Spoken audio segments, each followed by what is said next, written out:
Taiwan é uma ilha que fica a oeste da China, no fundo de uma série de ilhas que vêm do Japão por ali abaixo, em direção ao que eventualmente vai acabar por ser a Indonésia. E esta é a primeira ilha, a primeira grande ilha, que não pertence ao Japão. Os portugueses, quando lá chegaram há muitos anos, chamavam-lhe Ilha Formosa, porque é um clima maravilhoso, é assim um clima, talvez assim como o da Madeira, é um clima muito úmido, mas quente. A ilha tem uma montanha no meio, é muito fértil.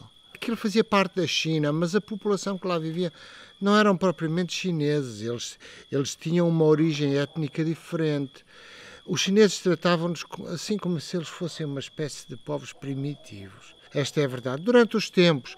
Depois a ilha sempre foi mais ou menos independente. Por exemplo, durante a dinastia que vai do século XVII ao século XIX, a ilha às vezes estava nas mãos de opositores ao regime, outras vezes estava na mão de chineses. Antes da guerra, os japoneses tomaram e transformaram a ilha numa colónia. E enquanto que o papel que os japoneses tiveram durante a guerra em toda a China e o Sudeste Asiático foi horrível, foi brutal, foi grotesco mesmo em muitos aspectos. Não foi esse o caso em Taiwan. Eles colonizaram Taiwan, mas colonizaram Taiwan com um grande respeito pela China, porque os japoneses têm esse respeito ancestral, usam a escrita chinesa, têm esse respeito ancestral. Taiwan é um lugar maravilhoso porque é um lugar que mistura o Japão e a China.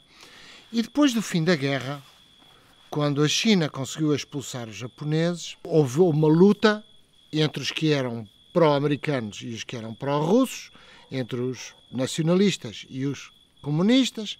Ganharam os comunistas. Os nacionalistas, que eram pró os Estados Unidos, não aceitaram e foram para Taiwan e transformaram Taiwan num país praticamente independente. Isto tudo para explicar que realmente hoje Taiwan é, se calhar, o único sítio no Oriente onde a cultura tradicional chinesa, em toda a sua riqueza, tanto religiosa como cultural, ao nível de escrita, ao nível de ensinamento, a filosofia confuciana, tudo isso foi destruído na China pelos comunistas, destruído de uma maneira absolutamente violenta. E então não.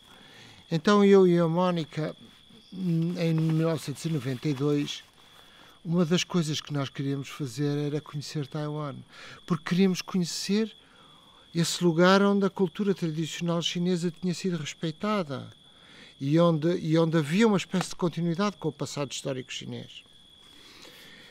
E fomos lá e foi fascinante. Foi fascinante porque os templos na ilha são templos tanto budistas como taoístas, mas são templos cheios de vida, com pessoas por todo o lado. Os mercados são maravilhosos, as comidas são extraordinárias.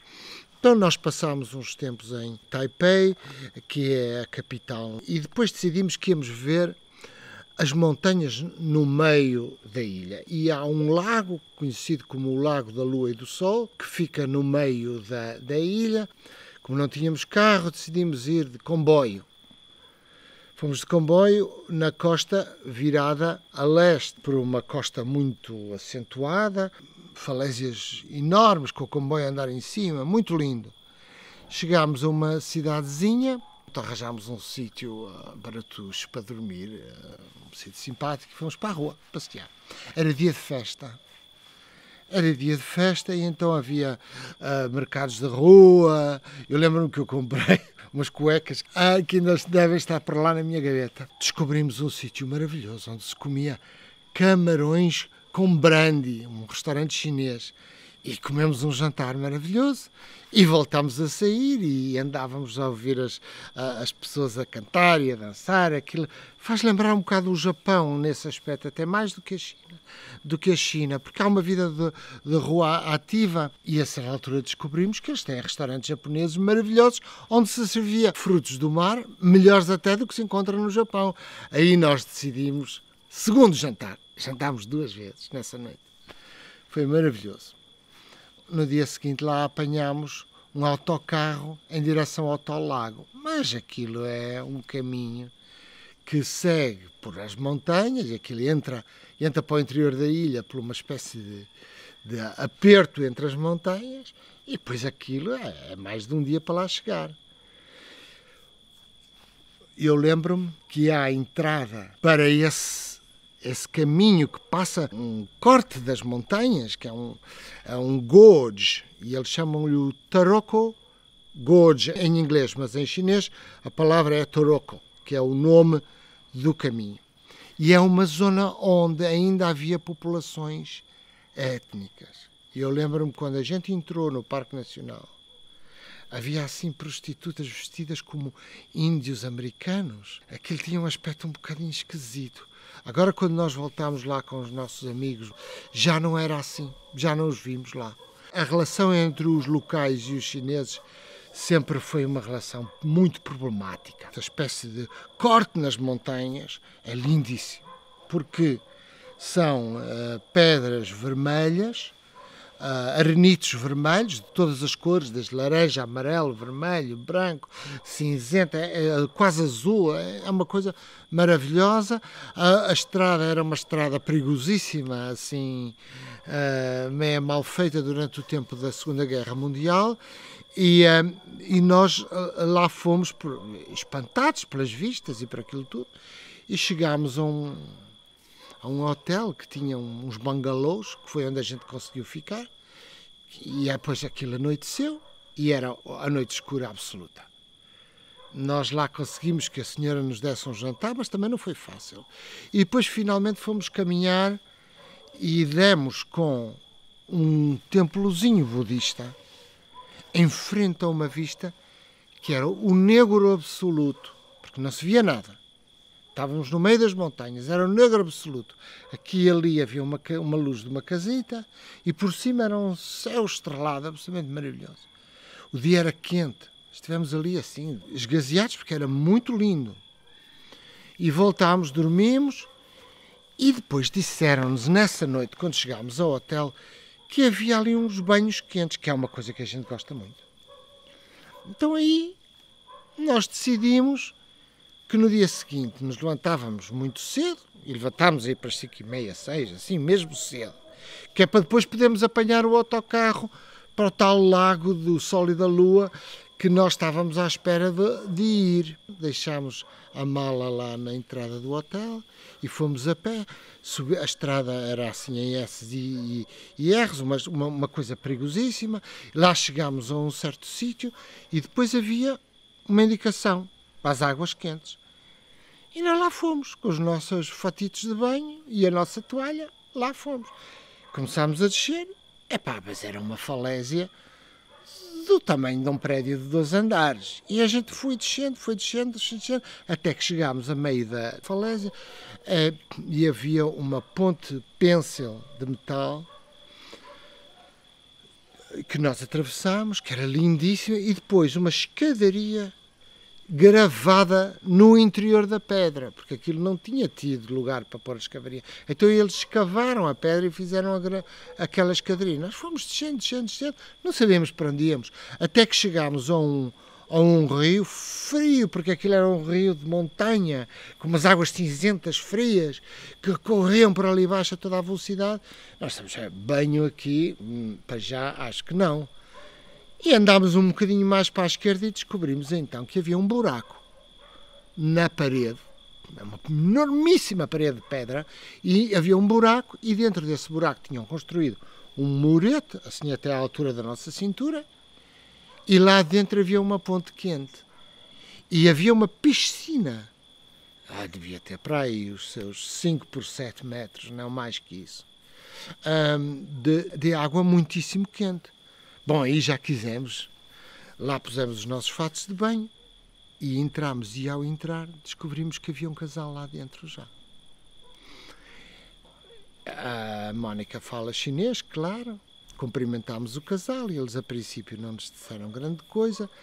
Eram jovens, muito jovens, 20 e poucos anos cada um. Ela com cabelo compridíssimo, linda. Ele tatuado da ponta dos dedos dos pés até cá acima, completamente tatuado o corpo inteiro. Um jovem musculado, de 20 e tal anos. Nós lá estivemos e depois a Mónica começa a falar com ela. E vai-me contando o que é que sai. E a história basicamente é assim. Ela era... Bom, o que é que ela é? Ela dizia que era cantora e que fazia entretenimento num bar noturno de Taipei. Estávamos a 3 horas de carro de Taipei. E então ela explicava, é porque ele gosta muito de mim, ele é o guarda que fica à porta, quer dizer, fazia parte das seitas, não é? Das máfias que olham pelos bares, e ela, coitada, passava a noite lá, chegava ao fim da noite, ela sentia-se suja. E ele fazia-lhe isto. Metiam-se no carro de vez em quando e vinham 3 horas por ali fora para lhe dar um banho no meio das montanhas, na piscina de água quente. Eles tomavam, tal como nós depois também fizemos, que era maravilhoso, porque a gente fica na piscina de água quente, aquilo aquece muito, e depois a gente vai para o rio com a água gelada ao lado, a gente refrigera-se, mas fica quase logo com frio e logo se sopra. É muito agradável, o esquema era muito agradável. E dava uma sensação realmente de pureza, Eles decidiram que se iam embora e despediram-se de nós e lá se foram. Nós estávamos a olhar, estávamos dentro da água quente, a olhar para a outra encosta e a certa altura vemos os dois a passarem na ponte Pencil e depois ele pega nela ao colo, às costas, e leva-a por ali acima. Aquilo era agreste e o homem era forte. Por ali acima, até lá acima. Nós ficámos encantados, porque era assim uma coisa de amor juvenil encantador. Pronto, fizemos a nossa brincadeira, ainda lá estivemos, depois tínhamos que ir apanhar o autocarro. Lá subimos por ali acima, porque já íamos tarde e tal. Lá subimos por ali acima e a certa altura chegámos à estrada e estavam lá eles metidos no carro à nossa espera e diziam: olha, decidimos levar-vos de volta porque vocês ainda têm aqui um caminho a pé, ainda vão perder o autocarro, a gente leva-vos. Foram simpaticíssimos. E lá fomos. Antes disso, portanto, na subida, tínhamos visto que havia uma entrada numa encosta da montanha para o outro lado. Era assim uma porta de pedra esculpida e depois nós entramos e vimos, mas não tínhamos muito tempo porque queríamos ir para a água quente e, portanto, não vimos. Fizemos o resto da viagem e adorámos. Taipei e depois Taichung, onde nós fomos, eram cidades encantadoras, com uma cultura chinesa e uma comida chinesa maravilhosa. Divertimos-nos muito. Muitos anos depois, há 2 anos atrás, decidimos levar a Minnie e o Manel ao Taroko Gorge e ao mesmo sítio. E lá fomos. Fomos para Taipei. Desta vez não fomos de comboio, alugámos um carro. E fomos por ali fora, fizemos a tal encosta, estrada até a tal cidadezinha onde tínhamos dormido naquela noite com as festas e com aquilo tudo.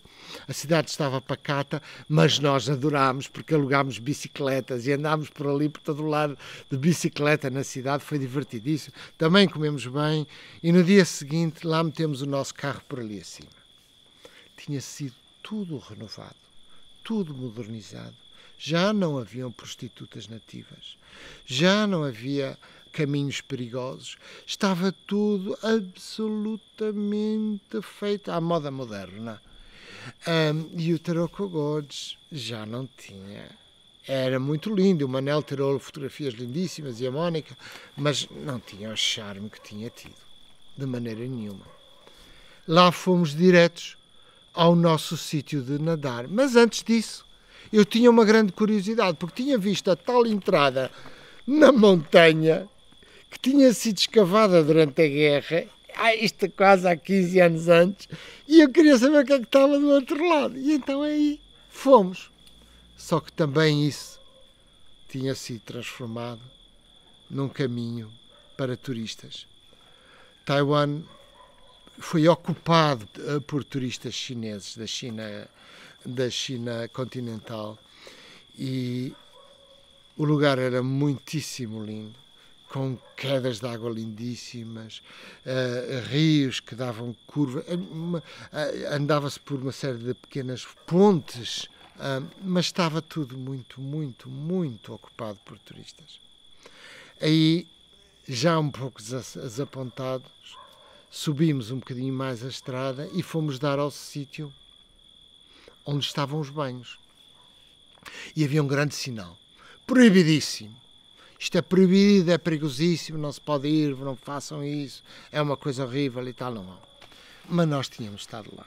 E a Mónica, eu ainda ia dizendo, a Mónica é perigoso, mas a Mónica não se aguentou e foi por ali fora.